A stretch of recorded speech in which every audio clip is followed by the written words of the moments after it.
Reaction हमें दी जाती है, कोई इक्वेशन दी जाती है, कोई फार्मूला या क्वेश्चन दिया जाता है, तो उसमें डिसोसिएशन पूछ लेते हैं कि कितना परसेंट डिसोसिएशन हुआ या कितना डिसोसिएशन हुआ, या ये पूछ लेते हैं कि इक्विलिब्रियम पर किसी रिएक्टेंट की या प्रोडक्ट की कंसंट्रेशन पूछ लेते हैं। तो उस समय जो सवाल हल किए जाते हैं वो इस तरह से हल होते हैं। जैसे एक इक्वेशन मैंने लिखी है H2 + I2 H2 + I2 2HI। यहाँ मैंने लिया है T = 0, T फॉर टाइम, जब टाइम 0 है, मतलब रिएक्शन की शुरुआत ही नहीं हुई है, हमने बंद वेसल के अंदर H2 और I2 गैसेस लिए हैं।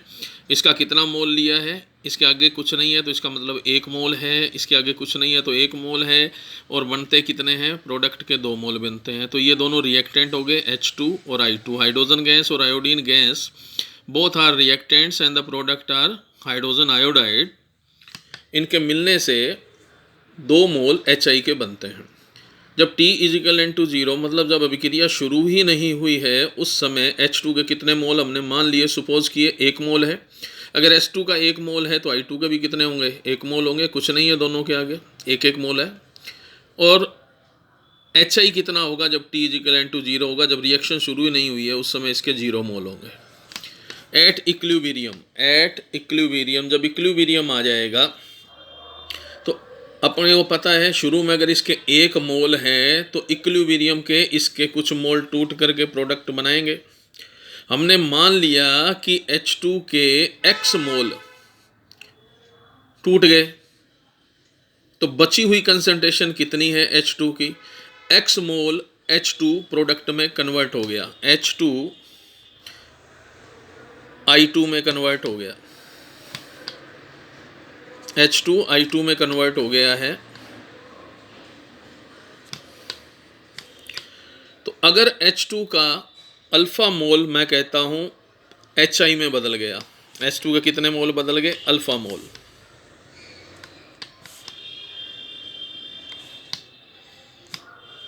पेन चल नहीं रहा है, दूसरा यूज़ करता हूँ मैं।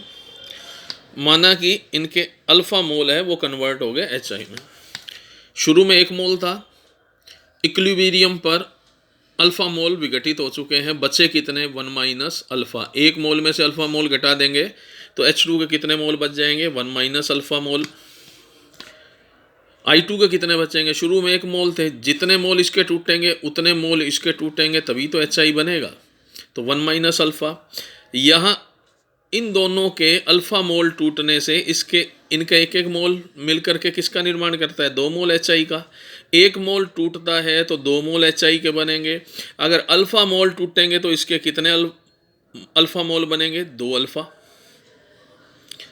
अल्फ़ा, इसका 1 अल्फ़ा टूटेगा तो इसके 2 अल्फ़ा बनेंगे भाई। तो यहाँ हमने कितना लिया था, 1 अल्फ़ा, तो यहाँ कितने बनेंगे, 2 अल्फ़ा।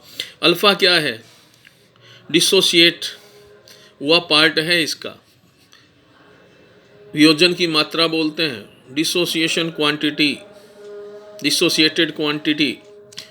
अब हम इसको कंसंट्रेशन में चेंज करते हैं तो मोल अपॉन वॉल्यूम, कंसंट्रेशन या मोलैरिटी के इक्वल होता है, तो हमने यहाँ 1 - अल्फ़ा डिवाइडेड बाय वॉल्यूम कर दिया, इसको भी 1 - अल्फ़ा डिवाइडेड बाय वॉल्यूम, इसको भी हमने डिवाइडेड बाय वॉल्यूम कर दिया।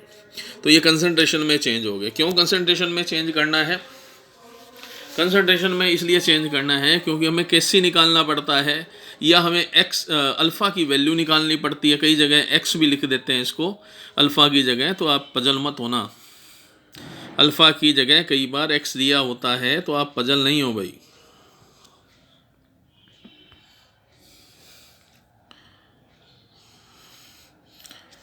अब Kc किसके इक्वल होगा, concentration of the product raise to power stoichiometry coefficient and the product of concentration of reactant on equilibrium। ये जितनी भी कंसंट्रेशन हम लेते हैं ये सारी इक्विलिब्रियम पे लेते हैं, ठीक है। ये फॉर्मूला उस इक्वेशन से आएगा, H2 + I2 = 2HI। ऊपर क्या है, कंसंट्रेशन ऑफ द प्रोडक्ट, नीचे क्या है, concentration of the reactant. Kc will be equal to HI की होल स्क्वायर, H2 और I2। यहाँ से हम वैल्यू रखेंगे, इस जगह से हम इनकी वैल्यू रखेंगे, ये H2 की वैल्यू, ये I2 की वैल्यू और ये 2HI की वैल्यू है। ये हमने वैल्यू रखी, HI की वैल्यू 2 अल्फ़ा अपॉन V, इसकी होल स्क्वायर हो जाएगी। H2 की value 1 minus alpha upon V, I2 की value 1 minus alpha upon V। जब इनको हम कैलकुलेट करेंगे तो इस तरह से कैलकुलेशन करने पर Kc की जो वैल्यू आएगी वो आएगी 4 alpha square 1 minus alpha square. अगर हमें अल्फ़ा की मात्रा दी हो तो हम Kc निकाल सकते हैं। अगर हमें अल्फ़ा की वैल्यू पता हो तो हम उसकी इनिशियल कंसंट्रेशन भी निकाल सकते हैं, इक्विलिब्रियम पर कंसंट्रेशन निकाल सकते हैं। तो इस तरह से अगर Kc की वैल्यू दी है तो हम अल्फ़ा की वैल्यू भी निकाल सकते हैं। तो ये इस तरह से हम x या अल्फ़ा की वैल्यू निकाल लेते हैं। Earlier we have write that the H2 plus I2 equilibrium 2HI. The Kc for this equation is concentration at equilibrium of HI raised to power 2, that is the stoichiometry coefficient. 2 is the stoichiometry coefficient, and the H2 denominator is concentration at equilibrium of H2 and concentration of I2, and the product. If I multiply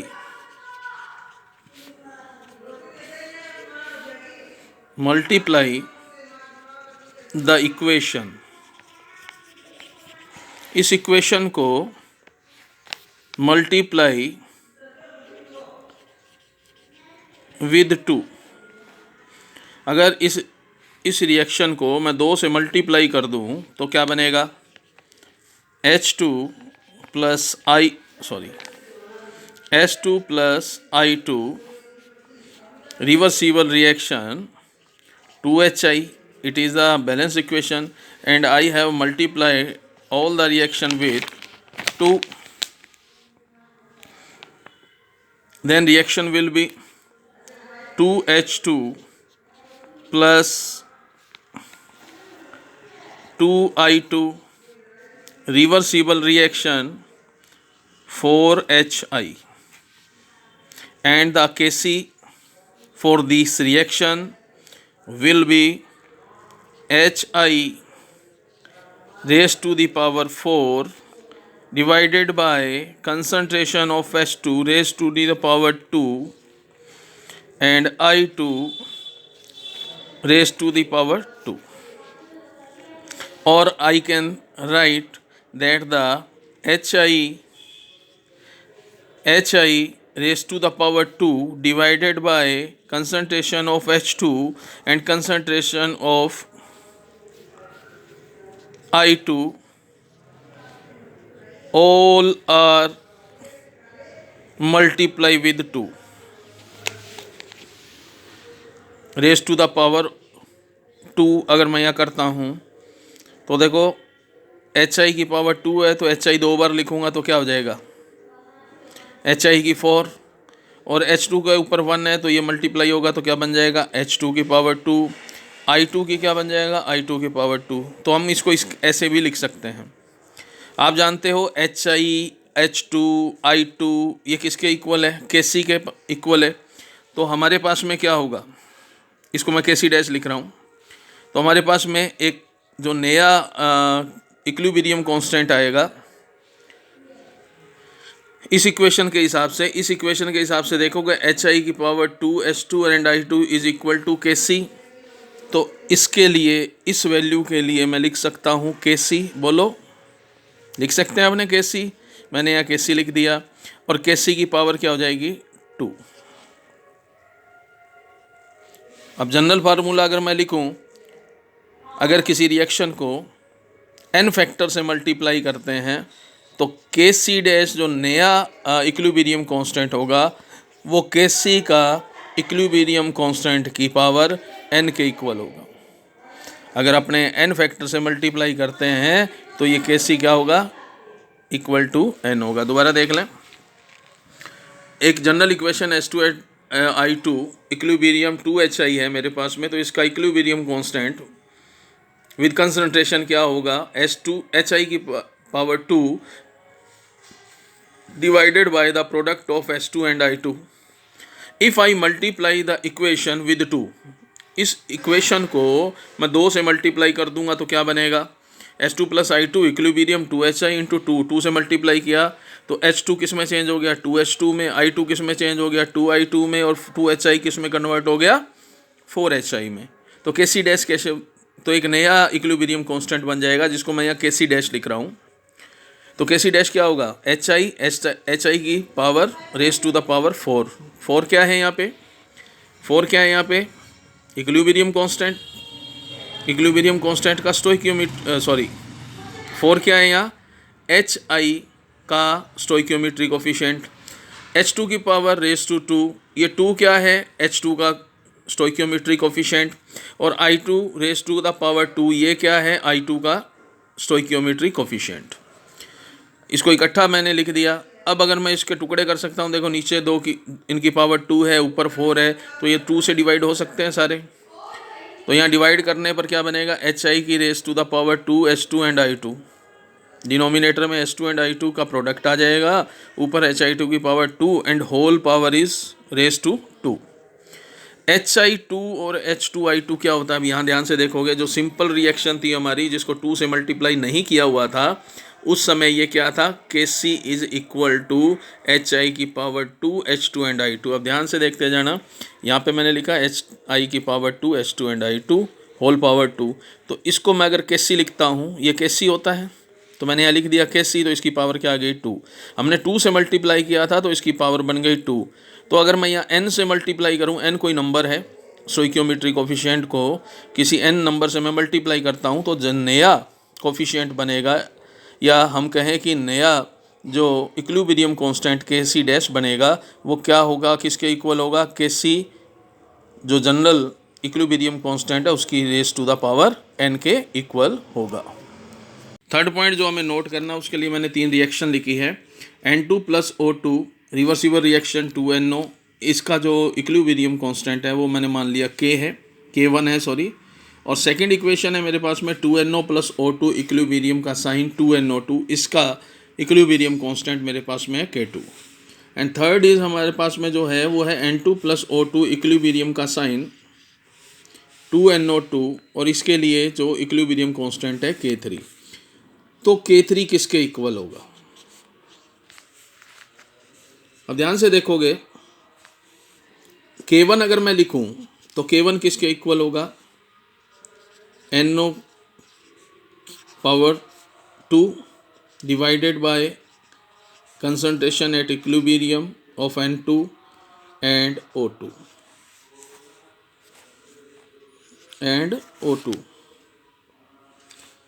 K2 किसके equal होगा, K2 will be equal to, second देखोगे आप, NO2 raise to the power 2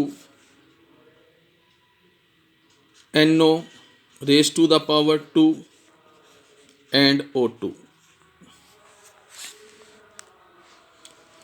अब अगर मैं इन दोनों reactions को जोड़ दूं, ध्यान से देखोगे मैंने यहाँ इसको जो थर्ड रिएक्शन है वो ऐड है, इन दोनों का ऐड है, तो यहाँ 2NO से 2NO कट जाएगा, मेरे पास में क्या बचेगा, N2 प्लस 2O2 2NO2, और इसके लिए K3 क्या आएगा, अब ध्यान से देखोगे K3 क्या आएगा, अभी K3 मत लिखो, पहले इसको देख लो एक बार।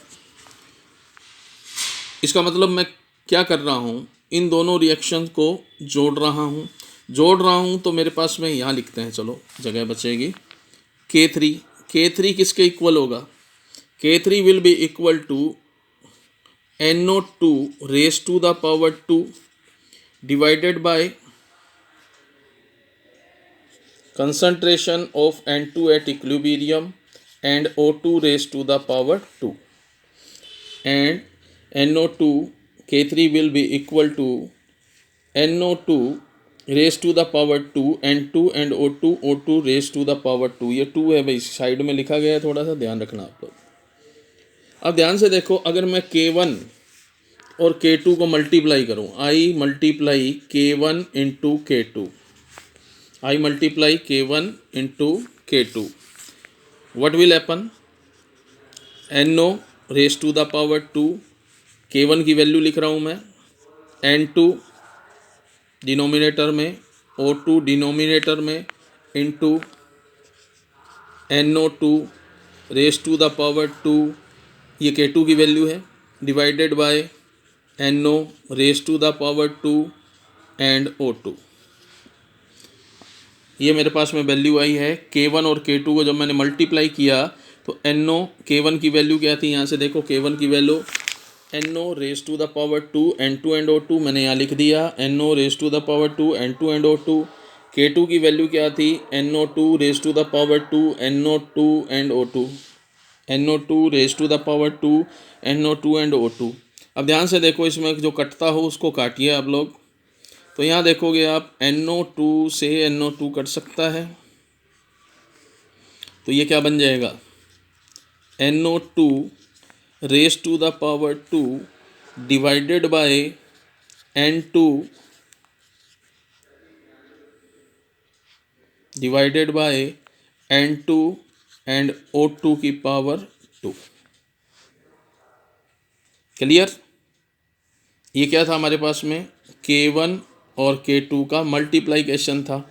और K3 किसके इक्वल था, ध्यान से देखोगे K3 इक्वल था NO2 raise to the power 2 N2 and O2 की पावर 2। तो ये किसके इक्वल है, अब ये चीज़ है, ये बताओ भाई किसके इक्वल है, this is equal to the K3। So K3 will be equal to K2 K1 into K2। जब हम दो रिएक्शन को ऐड करते हैं, जब हम दो रिएक्शन को ऐड करेंगे तो जो नया कांस्टेंट इक्विलिब्रियम कांस्टेंट होगा वो दोनों रिएक्शन के इक्विलिब्रियम के प्रोडक्ट होगा ऑन एडिशन ऑफ रिएक्शन। जब दो रिएक्शन को जोड़ा जाएगा, जब दो रिएक्शन को जोड़ा जाएगा तो K3 हमेशा K1 और K2 के इक्वल होगा। इसको नोट डाउन कर लो आप लोग, स्क्रीनशॉट ले लेना।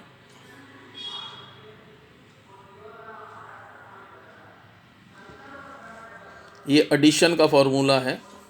Problem of this book 7.3, PCl5, PCl3, Cl2 are at equilibrium at 500 Kelvin and having concentration 1.59 molarity. PCl3 having 1.59 molarity Cl2 and 1.41 molarity PCl5. Calculate Kc for the reaction. Calculate Kc for the reaction PCl5 Cl3 Cl2. In given problem 7.3, reaction PCl5, reversible reaction PCl3 and Cl2. For this we have to calculate the equilibrium constant Kc, and Kc for this reaction is concentration of product that are PCl3 and Cl2 divided by concentration of reactant that is PCl5, and the value is given concentration of PCl5, concentration of PCl3 and concentration of Cl2 are given. The concentration of PCl5 is 1.59 m. Concentration of PCl3 is also 1.59,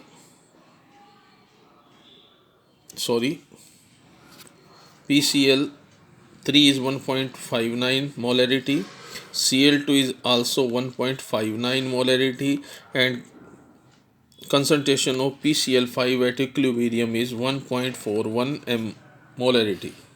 Put the value in this equation.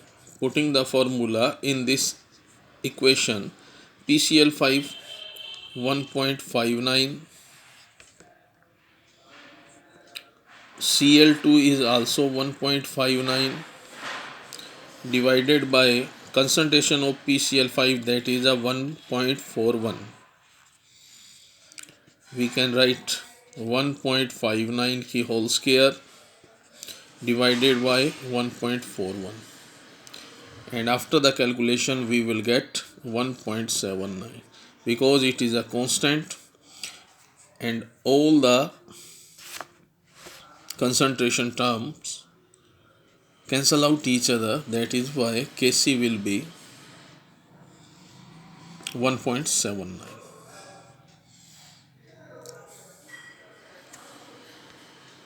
Now we have to do the problem 7.5 for the equilibrium 2NOCl gaseous equilibrium constant 2NO plus Cl2. All are in gaseous state. The value of the equilibrium constant Kc is 3.75 into 10 की power minus 6 at 1069 Kelvin. Calculate the Kp for the reaction of the temperature at this temperature. Problem 7.5. In this, the reaction is given 2NOCl, all are gaseous, arrow 2NO, that is also gaseous, plus Cl2, that is also in gaseous state,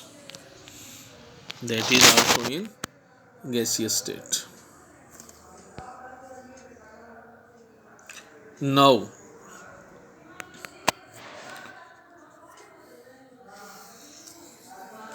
value is given, Kc is given. Kc कितना दिया हुआ है यहाँ पर 3.75 into 10 की power raised to minus 6, and the temperature is given, that is a 1069 Kelvin. And the question is to calculate Kp. We have to calculate the Kp. As you know that the Kp is equal to Kc RT raised to the power delta N. If there is given Kc and temperature, you should have, and all the or any one of the component on equilibrium mixture is in gaseous state, we can calculate Kp through the Kc with the relation between Kp and Kc. Here, first of all, delta N, we have to calculate delta N. Delta N is the number of moles of product minus number of moles of reactant. Number of moles of product minus number of moles of reactant. In this reaction, there are the number of moles of product NO is 2, and Cl there are the nothing before Cl2, it means that there are 1. So total number of moles there are on the product side is 2 plus 1. 2 plus 1 on the product side. On the reactant side, there is an NOCl, nitrosyl chloride, and the stoichiometry coefficient is 2. That means that the NOCl have the 2 moles. So minus number of mole of reactant is 2. So there is delta N will be delta N 2 plus 1 from 2 1 from product, and minus 2 from NOCl, that are 2. So the delta N will be plus 1. Put the value Kp is equivalent to Kc RT raised to the power 1 raised to the power 1. Put the value Kp, Kc, the value of Kc is given 3.75 into 10 की power minus 6, 3.75 into 10 की power minus 6, and the value of R we have to taken 0.0831 into, and value of T is given 1.1069 Kelvin, so 1069. So the after calculation the Kp will equal to 0.033. After calculating we will get Kp will be 0.33.